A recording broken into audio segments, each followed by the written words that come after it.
Welcome to the Six Rivers Media Sports Huddle, a podcast with video brought to you by Six Rivers Media, the only locally owned and locally operated media outlet in the area. We're happy to be here and bring you this Six Rivers Media Sports Huddle show to talk about high school sports in the area. Of course, it's football time here in Northeast Tennessee and Scott County, Virginia. And stick with us all season long as we'll be covering the action in Tri-Cities and Scott County, Virginia. And guys, we have a big week ahead of us. Week 1 of the high school football season. Got some great games on the schedule already. And what we're going to do is dive into some of the few main teams around the area, including Dobyns-Bennett, Science Hill, Westridge, David Crockett, and Daniel Boone. As we dive into the action of this high school football season, we'd like to thank our sponsor, Lazy J Farms Old Fashioned Butcher Shop. Check them out if you can. And guys, let's go ahead and talk about some of these high school football previews, give the audience an insight of what to look at in 2024. And of course, if we don't touch on the school that you're listening for or watching for, make sure to check out our 2024 high school football preview tab this Thursday, and that will be available for in-depth previews of all the schools in the area, including 20 high schools in the Tri-Cities and Scott County, Virginia. But first, we're going to hit on the main schools here in the area and touch on what you can expect coming out of them this football season. So, JD, let's talk about the one here in Kingsport, Dobyns-Bennett, man. And why not? The Dobyns-Bennett Indians, so close and yet so far away a year ago. 5-4 overall record, but just take a look at some of the games they lost. Farragut, Jefferson County, the Science Hill, and of course Elizabethton. 3 of those were by a touchdown. And the other one, the Jefferson County game, Dobyns-Bennett led 14-6 at halftime, couldn't score again. Jeff County, the region champion, went on to win 25-14. So it just tells you just how close Dobyns-Bennett was last year, and it's just a matter of what could have been. And after that overtime loss at Science Hill, they have to go to Bearden, and it's just a bad matchup. They fall in the first round for the 3rd consecutive year. Have not won a playoff game since advancing to the quarterfinals in 2020.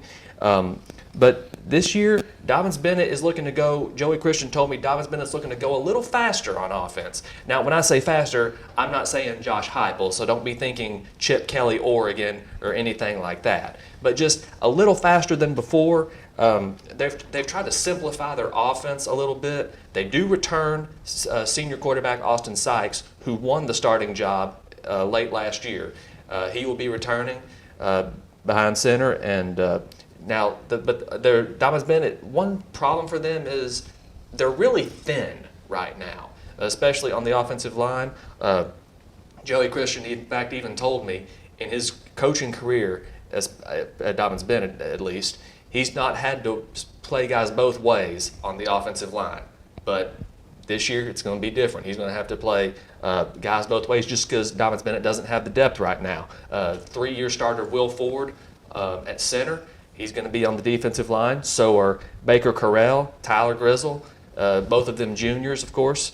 At some point, could fatigue become a factor? So obviously, that does become a concern at some point. This will be Dobyns-Bennett's first time playing guys on both sides of the ball like that, at least on the offensive line. Although they've played several skill guys on both sides of the ball before. Of course, guys you think like Tylen Taylor. Dobyns-Bennett's by far their leading receiver last year, over 500 yards. And guys like Jalen Thomas, Trey Wyndham, guys like that, and even Peyton Franklin, who's moving from running back to tight end. Tegan Begley, who's moved from wide receiver last year, running back this year. And he's also played in the secondary as well. So, a lot of two-way starters for Dobyns-Bennett, probably more than they've had in recent years. So it's going to be interesting to see, especially if they're playing a faster offense, how that factors in to Dobyns-Bennett's success this season. Yeah, and you always wonder, how that minimal depth will play out in a Class 6A where you have all those large schools. And, of course, Dobyns-Bennett gets a good test with a 6A school this Friday with playing Farragut up there at Dobyns-Bennett. Another one, we'll flip over to Johnson City, the other 6A school in the area, Science Hill. Jeff Birchfield over here, he has some insights on Science Hill. What can we expect from the Hilltoppers this year? Well, the Hilltoppers, Stacy Carter, head coach, really likes the fact that they're a deep team. He said they're a team that he enjoys coaching a lot. Spencer Taylor comes back as the starting quarterback. He got some experience last year, so gives them a lot of experience at that position. But they've also got a capable backup in Cole Rousseau. A lot of people may know him from the baseball season because he was a good pitcher for them. But if you talk about Science Hill, the one player stands out on offense or defense more than anyone else is middle linebacker Baylor Necessary. He was our Kingsport Times News, Johnson City Press Elite 11 Defensive Player of the Year last year. And I mean, he's just terrific in that position. But they can also put him at running back, late in a game. He's a guy who can milk the clock and all that. But that running back position for Science Hill, they're like doing more of a running back by committee. So, that's going to be fun to watch. You've got some guys like Malik Anderson and Aiden Perry. And like JD was talking about with Dobbins Bennett, a lot of the guys at Science Hill, even though they got a lot of depth, they have a lot of guys playing both ways, and also that's pretty good. But then you look on the linebacker, you got Braden Austin, who's going to be there, Elijah Benavis, Anderson again, White Bellinger, so there's some really good guys coming up. But one thing about Science Hill this year, they've got such a tough schedule early on. They play Elizabethton, they play Anderson County, they've got Maryville early on in the schedule. So then, of course, the big game with Dobbins Bennett's always. So, they went 7-4 last year, lost to Maryville in the first round of the playoffs. So, you feel like this team has enough talent to where they could not only match that, but even better that. But still, it's not going to be easy with the type of schedule, they've got here. But another kid I failed to mention on offense, but should make a big impact is Corbin LeSueur. He was a transfer from Sullivan East, and he's already committed to the University of Colorado, so he's really a terrific guy there. And then we mentioned Stephen Famoyan. He's really a good receiver for him, sort of a home run hitter, got a lot of speed for Science Hill. Yeah, and you talk about this Science Hill team and just what they bring to the table. One thing Coach Carter told me that he really likes is the way this team is gelling with each other, and he's having fun each day coaching this team. I got to check them out against Morristown West in a football scrimmage, and they just all looked cohesive, like you mentioned, Jeff. And this Science Hill team has a lot of potential this year. And another team that has a lot of potential this year in that 6A is Westridge. And we'll talk about them a little bit, how they're coming back healthy this year. Starting quarterback Trey Frazier went down week 5 against David Crockett in a week 5 game. And they started out the season 4-1 before his injury, and then finished the season 1-4 last year to finish the season 5-5 overall. So now he's back and healthy, and the main priority for them is to keep their guys healthy. Of course, keep Trey Frazier healthy. And Trey has some weapons on offense too this year. I mean, they've moved big all-state offensive tackle Trent Tatum, 6'7", 285 pounds. He's going to be playing some tight end now, and that gives you a big target in the passing game. And somebody that Trey Frazier, I mean, it's kind of hard to miss a target like that. You can expect him to give some problems within the red zone, right there on goal line opportunities. Also on the offense, you have running back Ethan Amix. I watched him against Elizabethton, and he's a running back that brings some speed. He has elusiveness, and he has some power too. He could take a hit, and he was taking some hits against them Elizabethton boys, those linebackers, and you all know Elizabethton has some good-sized boys that will bring a stinging, when they hit. And he did an excellent job just, running the ball there against Elizabethton in that scrimmage. And you flip over to the defensive side, and they have some new faces. They're trying to keep guys from playing both sides of the ball, so they have some younger guys there. And I want to go back to the offensive line real quick before we talk about defense, and just talk about the 3 sophomores on the offensive line that is allowing Trent Tatum to move to tight end. Those 3 sophomores include Kingston McConnell, Cal Tatum, Trent's brother, and Hayden Music. So those 3 will play some offensive line. You could see them on defensive line too, but like I said, Coach Justin Hilton over there is wanting to keep guys from playing both sides of the ball. New faces on the defense, freshmen that could really stand out. Orlando Mack, there at the linebacker position. Coach Hilton said he really, really likes his upside.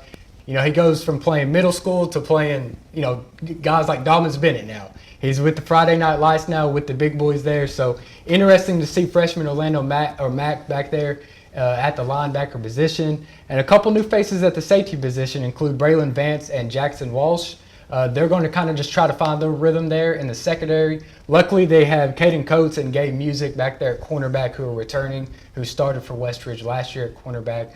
But the cool thing about this whole Westridge team, is that these seniors have been there all 4 years since the school, all the Sullivan schools joined together to create Westridge. So these seniors now have been there all 4 years, have created a culture there, and they're really wanting to do something big, as their last year there at Westridge, and create a legacy there at Westridge for the rest of them to follow there.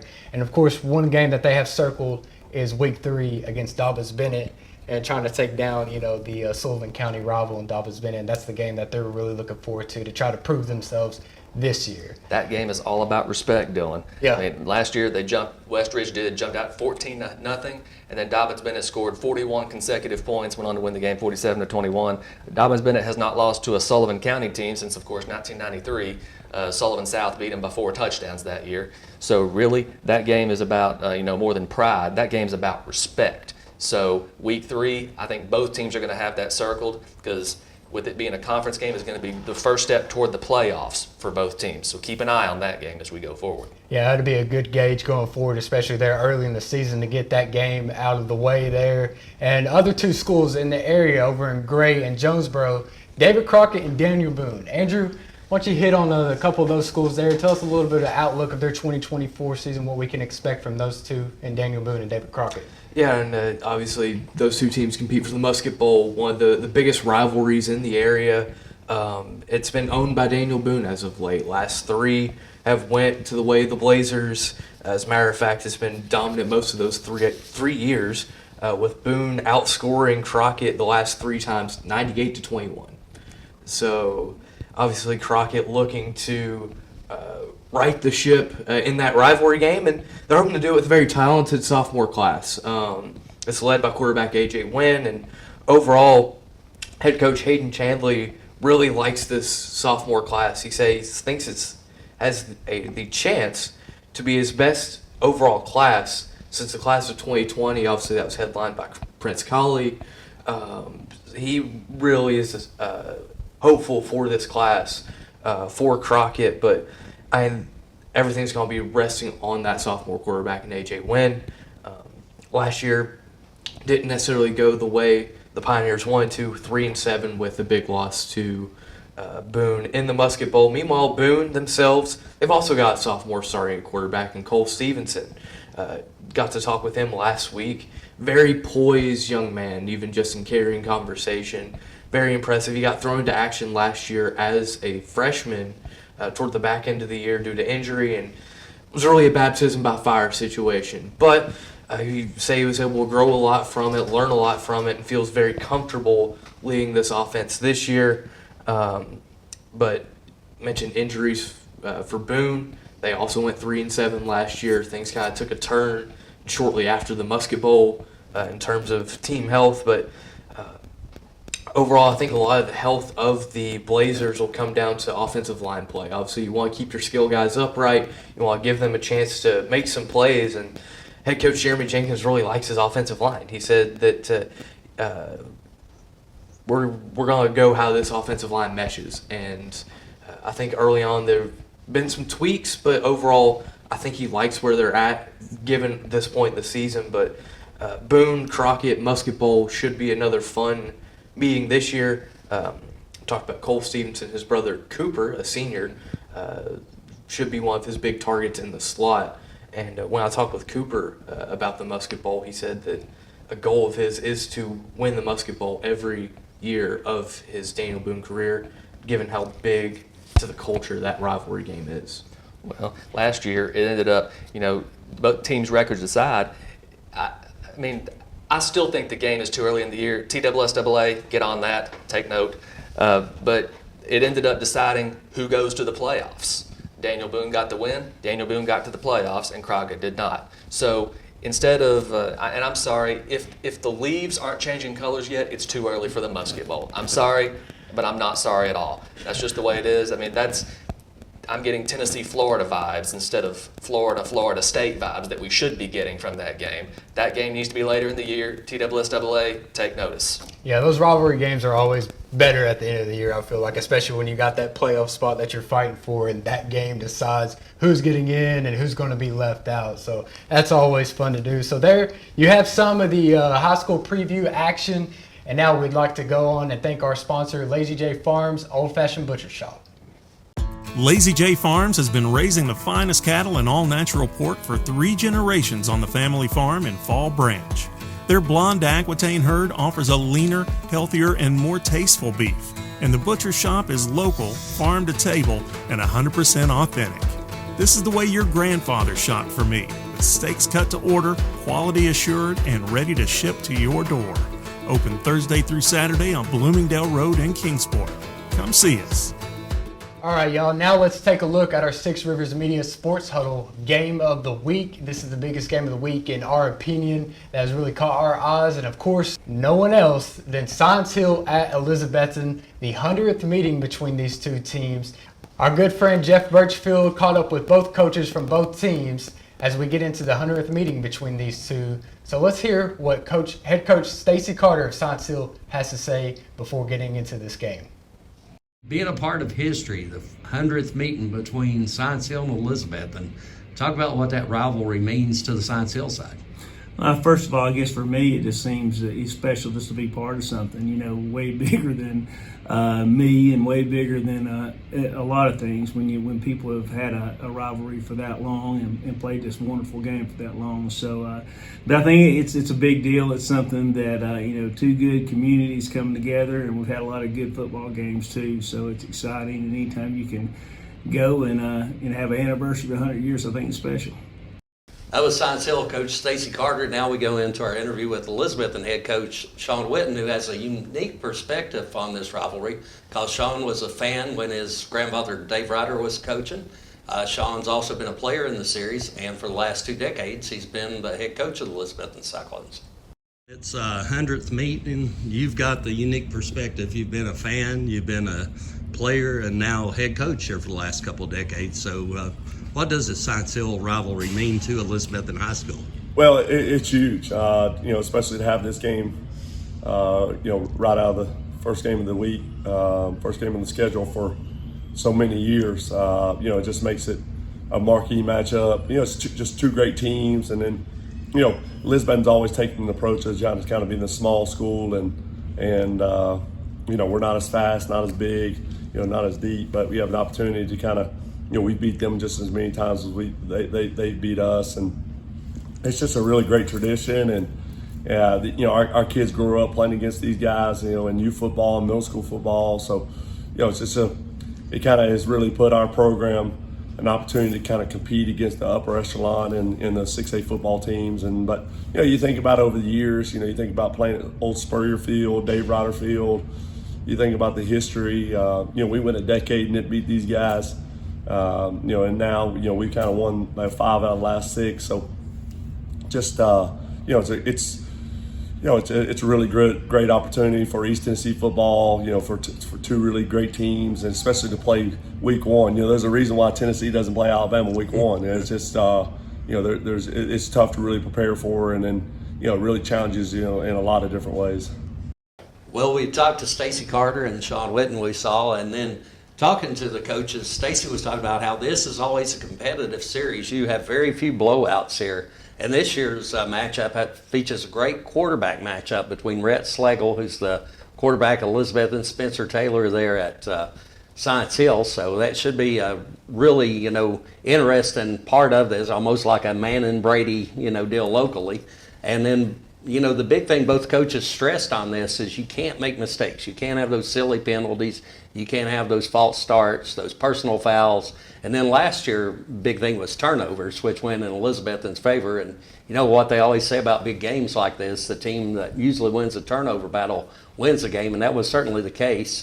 Science Hill had a little stretch in this rivalry where they were dominating, won I think a whole decade straight worth of games, but then now Elizabethton's won 5 of the last 6, so it's sort of flipped around. But regardless, I think Friday night's game's probably going to be close either way.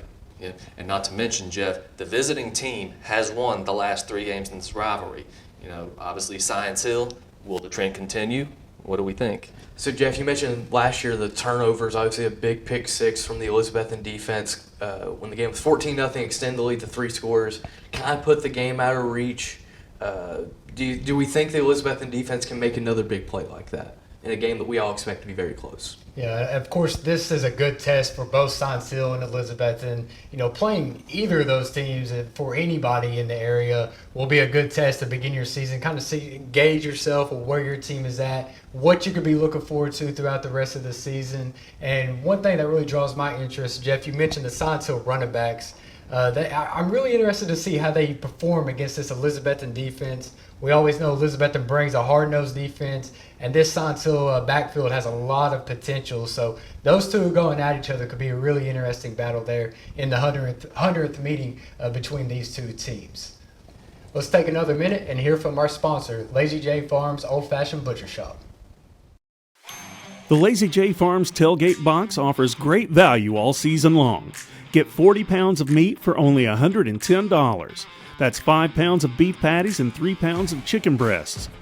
1 pound of thick cut bacon, 3 pounds of premium beef hot dogs and 2 packs of Chicago dogs, and 4 pounds of thick cut pork chops, all for $110 at Lazy J Farms Butcher Shop in Kingsport. Visit us online at lazyjbeef.com. All right, the other big game of the week here in the area, of course, taking place in Kingsport, is Farragut at Dobbins Bennett. JD got a chance to catch up with head coach Joey Christian of Dobbins Bennett, so let's hear what he has to say now. I'm going to be honest with you, we have such thin depth at some of our spots that some of the things that I'd like to do we really can't do because we're just kind of scared. I mean, I always say I don't want to coach scared, but we have 2 kids run into each other in practice, and you hold your breath because we're so thin. We just don't have a lot of depth at positions. We've already lost so many to injuries in the preseason. Compete. We want to compete. If we can do that, maybe we can close those games out. Maybe we can win those close games that we didn't last year. Last year our defense played great. Our defense really allowed us to be in every game. It's such a grind from the time you start spring practice to all the time through summer till you get to this game time. You feel like it's never going to get here. Every one of my 28 years, it's like it's never going to get here. But here we are, and it's time. One thing that stands out about what Joey Christian said is just the lack of depth. And just how he when 2 guys collide in practice, he almost holds his breath at this point because, oh my gosh, is someone else going to go down? I mean, that just tells you where Dobbins Bennett's depth is at right now. And not that playing 2 guys on both sides of the ball is new for Dobbins Bennett, but it just seems like they're doing it more this year, especially on the offensive line, which Joey Christian said he's not had to do nearly this much in his coaching career. So you have to wonder, with it being August, is depth going to come into play for both teams? Because that works on both sides of the ball. You don't know how teams are going to be acclimated to the heat by now. Obviously, there's the heat acclimation period, but you always wonder, just week 1, when you get out there, it's not a scrimmage, not a 7-on-7, it's the real thing. So that's the ultimate question mark for that game. Obviously, Farragut with a new coach, but they haven't changed much of anything. Schematically. Last year, of course, Farragut gained just 122 yards through nearly the entire game, and then the last drive, they drove 87 yards in a minute and a half, and then they beat Dobbins Bennett 24-17. That touchdown catch by Landis Davila, who graduated, by the way. Farragut graduated several seniors, finished under 500, but interestingly enough, beat Dobbins Bennett and then ended the year and ended Eddie Courtney's coaching career with a win over Maryville. So Farragut, you talk about a roller coaster ride, my gosh. That was just a kind of a bizarre season for Farragut last year. So the Admirals themselves had a lot of question marks, but they seemed to settle. They had a quarterback battle coming into the year, but they seemed to settle on the sophomore Corbin Hobson at quarterback. And one of their key wide receivers, who has been injured, who may or may not play Friday night, is, of course, Landon Collins, who is the younger brother of former Farragut Admiral star Braden Collins, and then Mason Collins, who's now running track at Ole Miss. So just the whole Collins lineage there. And their dad, Ryan Collins, was an All-American defensive lineman at Jefferson County back, and then Ryan Collins, the younger brother of Brent and Todd Collins, two guys who actually played in the NFL at one point. So just that whole Collins lineage thing is just. But Landon, I should say, missed the game last year as well. So will he play this year? We don't know. Farragut defensively, they like to base out of odd fronts, but they will almost always bring the fourth guy up to get the little pass rush on. Two inside linebackers, Kent Carbaugh and Henry D. Both of them seniors. Joey Christian seemed to notice them a lot on film. So what Dobbins Bennett, what they need to do is, establish the tempo they want to play and establish the run. And what they can't do is get in a hole, because last year Farragut returned the opening kickoff for a touchdown. Dobbins Bennett had a chance to tie, but then threw an interception in the red zone, and then Farragut scored on a 74-yard pass play. So right away, Dobbins Bennett was in a 2-touchdown hole. That can't happen this year. But if it's any saving grace, and I know I'm going to hear about this if this changes, Farragut has never won at Dobbins Bennett, ever. So Dobbins Bennett does have that going for them, if nothing else. And I know I'm going to hear it nonstop if Farragut gets the first win. But well, there you go. That was a good preview there, JD, of course, Farragut going into Dobbins Bennett in Week 1. Andrew, as you look at the Week 1 schedule, are there any other games that kind of catch your eye? I'm a native Carter County guy, admittedly, so anytime you get a county matchup, it piques my interest. So Week 1, Happy Valley Cloudland. Okay. Cloudland looked really strong in the Jamboree last Friday up at West Green. Yeah, and I'm curious to see Sullivan East and Johnson County. Of course, Sullivan East has that air raid offense, and then Johnson County, they're running that new triple option offense, so it's going to be fun to see those two offenses go against each other over there in Bluff City this week. Let's take another minute and hear from our sponsor, Lazy J Farms Old Fashioned Butcher Shop. Lazy J Farms has been raising the finest cattle and all-natural pork for 3 generations. Our blonde Aquitaine herd offers a leaner, healthier, and more tasteful beef that ships from our store directly to your freezer. This is the way your grandfather shot for meat, only now we wrap it, seal it, and send it right to your door. We have plenty of options to pick from, and they're all fresh and natural. Just visit our website at lazyjbeef.com and choose your package. We'll get it straight to you. 3 games to keep an eye on this week. Volunteer with new interim coach Mike Castle opening up the season at West Ridge, a healthier West Ridge this year. Daniel Boone going to Clyde Irwin, North Carolina to start the year. And, of course, David Crockett at home against the South Green Rebels. So just 3 other games to keep an eye on in the area. Dylan, I cannot wait for this Week 1 of high school football. Not that I could wait anyway, but football's back, baby. What do you think? Yeah, absolutely. I think we're all happy it's back. And there you go. You have a little bit of preview, a little bit of insight from us here at Six Rivers Media. And there are some games of the week that we just named off. And we appreciate you all tuning in and joining us for episode 1 of Six Rivers Media Sports Huddle. Of course, this is a podcast with video. And we'd like to give thanks to our sponsor, Lazy J Farms Old Fashioned Butcher Shop, for sponsoring this show. Thank you all, and tune in weekly as we get into all the high school sports action in the Tri-Cities and Scott County, Virginia.